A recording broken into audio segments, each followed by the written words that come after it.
교회 이미지 13번째입니다. 13번째의 이미지 13번째는 교회는 해봅시다. 하나님의 백성. 하나님의 백성이라 하기도 하고, 하나님 나라의 시민. 시민이라는 말은 서구에서도 오래 있었죠. 사실 로마 같은 나라에 과거에 그 로마의 폴리스라고 하는 작은 도시국가였죠. 도시국가의 구성원들을 시민이라고 불렀습니다. 시민. 그래서 시민이라는 말을 우리가 쓰는데, 구약에서는 시민이라는 말보다는 구약에서는 백성이라는 말을 많이 썼죠. 이게 결국 무슨 의미인가 하면은 교회를 정치적인 이미지로 보는 겁니다. 정치적 이미지. 정치적인 이미지로 볼 때 교회가 하나님의 백성이요, 하나님 나라의 시민이다. 그러면 결국은 교회가 하나님의 백성, 하나님 나라의 시민이라고 할 때 여기서 가장 중요한 것은 이 백성을 다스리는 왕이, 통치자요, 왕이 하나님이시다. 그렇죠? 한번 해봅시다. 왕은 하나님이시다. 그러니까 하나님을 왕으로 모실 때 그 왕에 의해서 통치를 받는 백성. 그러니까 하나님의 통치의 대상, 하나님의 통치를 받는 사람들의 공동체가 바로 하나님의 백성이죠.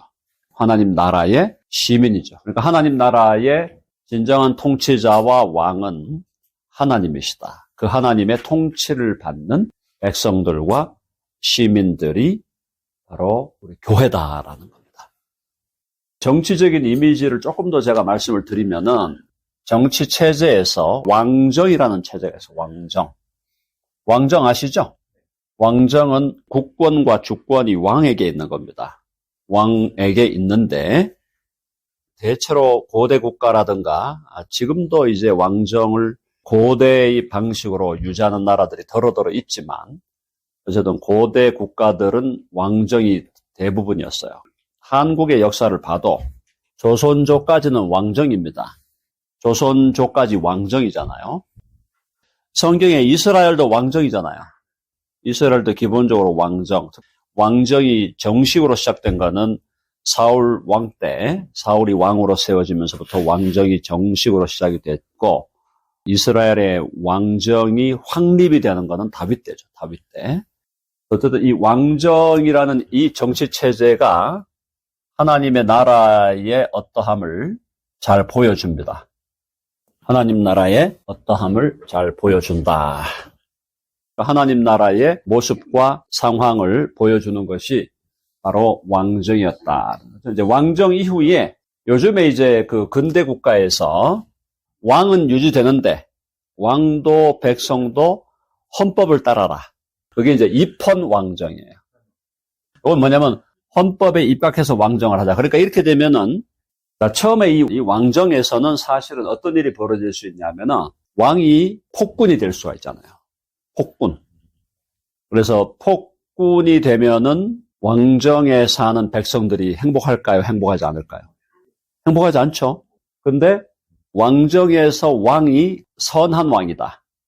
왕이 선한 왕이고 아주 거룩한 덕치를 한다. 성군 그러죠? 성군.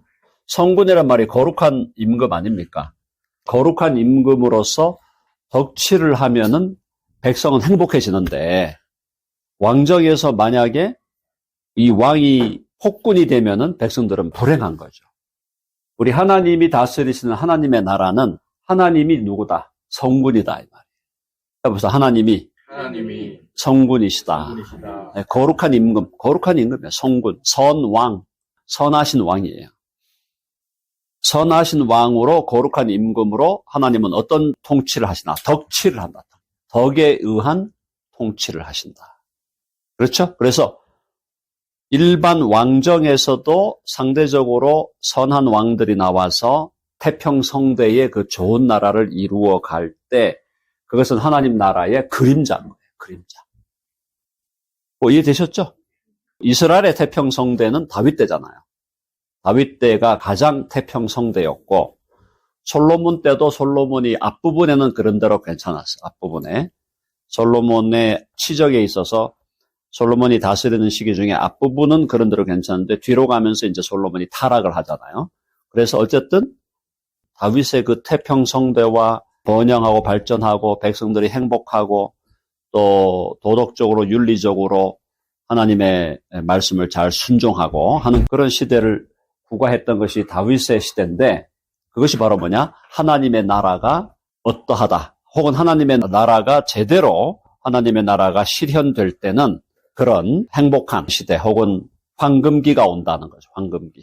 그죠? 골든 에이지가 온다. 그걸 얘기하는 겁니다. 자, 이폰 왕정은요. 이폰 왕정은 장점이 있어요. 이폰 왕정은 뭐냐면 왕은 있는데 왕과 백성 모두가 혹은 왕족이겠죠. 백성 모두가 헌법을 준수하자. 본래 왕정, 그러니까 일반적인 왕정에서는 짐이 법이다 그러잖아. 근데 이 짐이 좋은 사람이면은 괜찮아요. 내가 법이다라고 하는 이 왕이 엉터리면은 이제 골 때리는 거죠. 근데 이제 이폰 왕정은 이건 뭐냐면 약간의 민주적 요소가 들어가 있는 거예요. 그러니까 우리 왕으로 모셔줄게. 왕으로 왕족으로 그대로 유지해줄게. 그러나 왕족이나 우리나 둘 다 법은 지켜야 되겠지. 이해되시죠? 우리 둘 다 법은 지켜야 돼. 법 앞에 평등이야. 왕족이든 백성이든 다 법 앞에 평등하다라는 그 법치의 원리를 구현하고자 하는 게 이폰 왕정이에요. 그러니까 이거는 이 왕정이 갖고 있는 문제점이 많았잖아요. 이 폭군들이 많이 나왔으니까. 그걸 이제 제재하려고 하는 민주적 시도인 거죠. 그러니까 이게 이제 어떤 의미에서 민주주의의 초기 단계인데, 민주주의의 초기 단계인데, 이게 어떻게 보면은 왕들의 폭력성과 폭군성을 컨트롤하면서 너희들이 왕이든 백성이든 우리는 다 같이 헌법을 지키면서 법 앞에 평등해 가야자. 이거기 때문에 그런 의미에서 이거는 사실은 인간적으로 볼 때는 좀 더 발전된 제도예요. 그런데 하나님 나라로 볼 때는 여기가 더 맞는 거예요. 이해되시죠? 선왕이 다스리시는 왕정이 하나님의 나라에는 맞다 이 말이에요. 이거는 인간적인 차원에서 왕들의 타락한 왕이나 폭군들의 악행을 컨트롤하기 위한 하나의 제도가 나온 거지. 이해되셨죠? 그렇게 보시고 어쨌든 하나님의 나라는 여기에 더 가깝다. 왕정. 근데 이 왕이 어떤 왕이냐? 성군이고 덕치를 하는 왕이다. 이폰 왕정의 대표적인 국가가 바로 아까 우리 장로님 말씀하신 영국이에요. 영국이야말로 민주주의의 원조 아닙니까? 민주주의의 원조인 나라가 영국이에요. 근데 이 영국이 왜 왕이라는 지위와 또 왕족이라는 그 특별한 계층의 사람들을 왜 제거하지 않았나? 굉장히 신기한 일이죠.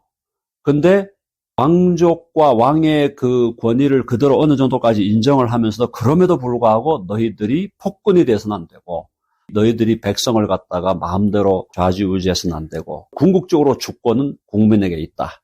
민주다. 그래서 민주주의와 왕정을 어떤 의미에서 결합을 해갖고 만들어낸 게 이폰 왕정인데 이것이 영국에서는 제대로 먹혀왔고 그동안 근데 이게 영국만의 일이 아니고 유럽의 상당수의 국가들이 다 이폰 왕정이에요. 상당수의 국가들이 그렇다. 제가 이제 이걸 무슨 뭐 정치학을 설명하려고 하는 게 아니고 제 핵심은 하나님의 나라, 교회를 하나님의 백성이라 또 하나님 나라의 시민이라고 볼 때 교회는 결국 뭐냐? 교회가 바로 하나님의 나라의 하나의 그림자라고 본다면 이 교회는 하나님의 거룩한 왕정에 기초해 있다. 그 얘기를 드리는 겁니다. 하나님이 왕이시다. 아시겠죠? 하나님이 왕이시고 하나님이 성군으로 다스리는데 이폰 왕정은 그럼 어디서 왔냐? 이것도 사실은 성경에 모델이 없는 건 아니에요. 이게 어떤 모델에서 온 거냐면은 하나님은 왕이심에도 불구하고 하나님은 뭘 맺으십니까? 당신의 백성하고 뭘 맺어요? 언약을 맺잖아. 언약이 헌법이거든 이게. 하나님과 이스라엘 백성이 맺은 언약이 이게 헌법이에요. 어떻게 보면 하나님의 나라가 순수 왕정의 모습도 있지만 잘 들으셔요. 하나님의 나라가 순수 왕정의 모습도 있지만 하나님의 나라는 이폰 왕정의 모습도 있는 거예요. 왜냐하면 하나님이 언약 관계로 들어가는 거거든. 나도 이렇게 언약하니까 너도 이렇게 언약해. 우리가 다 같이 뭐해? 언약을 지켜야 돼. 나도 언약 지킬 거야. 근데 하나님은 절대로 언약을 폐기합니까? 폐기하지 않습니까? 절대 파기하지 않죠. Never break. God never breaks the law. 하나님은 법을 파기하는 분이 아니고 그 law라는 게 언약이에요. 그래서 언약을 하나님은 절대로 지키는 거예요. 그럼 백성은 지켜야 돼, 안 지켜야 돼? 백성도 지켜야 되죠. 지켜야 되는데 백성이 잘 지켜왔습니까? 아니면은 못 지켜왔습니까? 못 지켜왔잖아. 못 지켜왔는데도 하나님은 언약에 신실하신 분이기 때문에 하나님의 백성이 하나님의 언약을 못 지키고 막 엉터리로 살아도 이 사람들을 하나님께서 징계는 하셔요. 징계하시지. 징계하시고 책망도 하시고 하시지만 하나님의 백성을 한번 해봅시다. 아주 멸하지는 않는다. 아멘이죠? 그래서 이 언약에 대한 하나님의 신실하심. 그래서 사실은 순수한 왕정이 하나님의 나라에 가깝긴 하지만은 입헌 왕정도 성경에서 말하는 하나님과 이스라엘의 관계라는 그 관계 속에서 언약적 왕정이죠. 언약적 왕정이 입헌 왕정이라는 것으로 나온 거예요. 그래서 영국적인 이런 그 입헌 왕정은 상당히 좋은 모델이라고 저는 봅니다. 좋은 모델이라고 보고, 왜냐하면 적당한 권위도 인정을 하고 있고. 그 다음 이제 입헌 왕정 다음에 네 번째가 시민민주주의인데, 시민민주주의에 의해서 나오는 게 공화정이란 말이에요. 공화정. 공화정이라는 게 뭐냐면 시민들이 함께 모여서 다스리는 정치 권력기관을 시민들 자체적으로 만들어내는 거예요. 왕이 없어져 버렸으니까. 자, 왕이 없어져 버리고 이제 시민민주주의에서 이제 공화정에 의해서 함께 이제 서로가 하나가 되어서 시민들 자체 언약을 맺는 거잖아요. 그게 사회 계약설이거든. 그러니까 시민들이 자체적으로 계약을 맺고 언약을 맺어서 여기서 우리가 사람을 뽑아가지고 그 정권을 주자. 정치 권력을 주자라는 거거든. 그러니까 그거 자체가 나쁜 건 아니에요. 그 자체가 시민민주주의를 해서 공화정을 해갖고 우리가 선출해서 권력을 주겠다. 그거는 민주주의라는 이상으로 볼 때 나쁜 건 아니야. 근데 문제는 뭐냐. 민주주의라는 것이 제대로 되려면은 이 시민의 뭐가 필요하냐. 우리 시민의 성숙도가 필요한 거예요. 도덕적 성숙도, 혹은 정치적인 성숙도, 혹은 또 경제적인 성숙도가 필요한데 이게 안 되면 이거 뭐가 돼, 이거. 시민민주주의가 천민민주주의로 갑니다. 천민민주주의. 민주주의가 이제 완전 천민민주주의가 되면은 강도가 대통령이 되는 거예요. 강도가 대통령이 되는 거야. 민주주의가 천민민주주의로 가면은 오토리티가 없어. 권위가. 누가 이기느냐? 목소리 큰 놈이 이기는 거야. 그리고 잘 조작하는 놈이 이기고 거짓말 잘하는 놈이 이기고 선동 잘하는 놈이 이기고. 자본주의도 건강한 자본주의가 되는 게 아니라 천민 자본주의가 돼요. 그래서 오늘날 이제 미국의 상황과 한국 상황을 제가 좀 말씀을 드리면, 미국의 상황은 민주주의가 제법 성숙한 민주주의를 미국은 그래도 해왔어요. 해왔고, 미국이 노예를 해방시키기 위해서 링컨 시대 때 Civil War, 내전이 있었지만은 그래도 그걸 잘 극복을 하고 상당히 성숙한 민주주의를 해왔는데, 최근에 와서 이제 미국도 시민의 성숙도가 너무 떨어지는 거예요. 그러니까 이걸 영어로 이제 civility 그러거든요. civility라는 말이 시민적 성숙도야. 이 civility가 미국도 상당히 약해졌다. 약해지면서 이제 좀 제가 볼 때 미국 민주주의도 정치적으로 볼 때 조금 위기가 왔다고 저는 보는데, 한국은 이 civility가 자라나는, 이게 성숙하는 시간이 너무 짧은 거예요. 한국의 민주주의가 civility, 시민의 성숙도가 이게 올라오는 기간이 너무 짧은 기간이니까 우리는 경제적인 능력은 많이 올라왔어. 시민적 성숙도는 그걸 못 따라오는 거예요. 자, 그럼 제가 오늘 정치적인 얘기를 하려는 게 아니라 핵심은 뭐냐면, 교회는 하나님 나라의 백성이고 하나님 나라의 시민이라고 할 때 교회가 성숙하게 되면은 하나님께서 그리시는 하나님의 나라의 진정한 모델이 되는데, 그 교회가 추구하는 하나님의 나라, 하나님 나라 백성으로서의 교회는 결국 뭐냐? 거룩한 성군에 의한 덕치가 실현되고, 또 하나님과 하나님의 나라의 그 시민이 함께 언약을 지키는 공동체가 된다. 아멘 하시죠? 한번 해보세요. 함께 언약을 지키자. 언약을 지키는 게 뭐예요? 하나님은 우리에게 당신의 거룩한 왕 노릇 해주시고, 아버지 노릇 해주시고, 보호자 노릇을 해주시고, 우리에게 프로바이더하는 프로바이더로 계시고, 우리의 오토리티로 계시고, 우리를 사랑하는 분으로 계시고, 하나님은 그런 노릇을, 그런 역할을 다 해주시는 거고, 우리는 그 하나님을 우리의 아버지로, 우리의 주인으로 그렇게 모시면서 그분의 말씀을 잘 따르고 순종하는 것이 언약을 지키는 거거든. 그러니까 그런 맥락에서 교회는 언약적 공동체다. 하나님과 언약한 공동체다. 그렇죠? 우리 교회 공동체가 하나님과 언약을 했고, 우리 새 언약으로 볼 때는 뭡니까? 우리 서로 간에도 언약을 하는 거예요. 우리 서로 간에 언약을 했어요. 그 언약이 뭐예요? 새 계명이에요, 새 계명. 새 계명이 새로운 언약이에요. 그렇죠? 내가 너희를 사랑하는 것 같이 너희도 서로 사랑하라. 그러니까 교회 공동체에서는 너희도 서로 사랑하라. 우리가 서로 사랑하겠다는 언약을 함께 체결하고 모인 공동체라고. 맞죠? 어떤 일이 있어도 우리가 서로 사랑하겠다. 만약 어떤 형제와 자매가 하나님을 배반하는 일을 하면서 와가지고 여기서 그걸 요구한다 그러면 그건 우리는 못 받아들여요. 교리적으로도 하나님을 배반하고 윤리적으로도 하나님을 배반. 예를 들어서 뭐 동성애자인데 와가지고 뭐 교회 와서 예를 들어서 회개하면서 제가 치유받겠다고 오면은 that's okay. 근데 동성애자 와가지고 저한테 세례 주세요. 회개 안 합니다. 세례 주세요. 회개도 안 하는데 세례를 달라고 그러고. 동성애자가 와가지고 제가 이제 평신도 지도자가 되겠습니다. 제가 뭐 운영위원으로 뛰겠습니다. 그거 받아들이면 돼요? 안 돼. 동성애자라는 건 지금 제가 하는 건 매일매일 동성애적인 삶을 사는 사람이에요. 파트너가 있는 사람. 그 사람이 와가지고 목사 안수 받아야 되겠는데요. 저 왜 목사 안수 안 줍니까? 목사 안수 주세요. 그래서 목사 안수 받아가지고 와서 설교하고 성찬을 집전한다. 말이나 되는 거예요?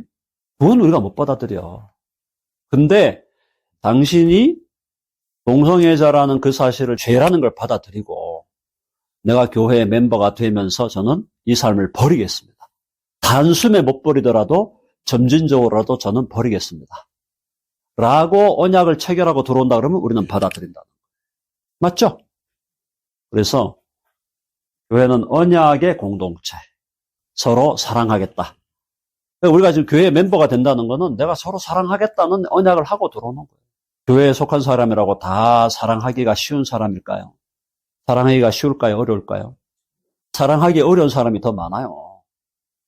자, 그래서 일반 정치에서도 민주주의가 제대로 작동하려면 시민의 성숙도가 필요한 것처럼 우리 교회에서도 우리 교우들의 성숙도가 필요하다.